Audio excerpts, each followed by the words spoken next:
عراقی مزاحمتی رابطہ کمیشن نے کہا ہے کہ امریکہ عراق سے نکلنے میں سنجیدہ نہیں ہے۔ انہوں نے خبردار کیا کہ امریکی فوجیوں کا عراق میں امن سے رہنے کا خواب کبھی پورا نہیں ہوگا۔ IRCC نے اپنے بیان میں کہا کہ یہ واضح ہے کہ امریکہ کی قابض افواج عراق سے دستبردار ہونے کے عراقی پارلیمنٹ کے بل پر عمل درآمد کرنے میں سنجیدہ نہیں ہے۔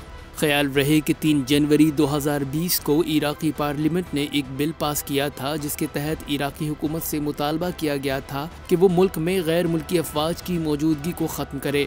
بیان میں کہا گیا کہ عراقی مزاحمتی گروپوں نے اب تک انتظار کیا ہے تاکہ قانون کے مطابق امریکی افواج کو ملک چھوڑنے کا ایک اور موقع دیا جائے۔ واضح رہے کہ میجر جنرل قاسم سلیمانی کی شہادت کے بعد سے عراقی مزاحمتی تحریکوں نے امریکی اڈوں اور افواج پر متعدد حملے کیے ہیں، جس کے نتیجے میں امریکیوں پر شدید دباؤ ہے۔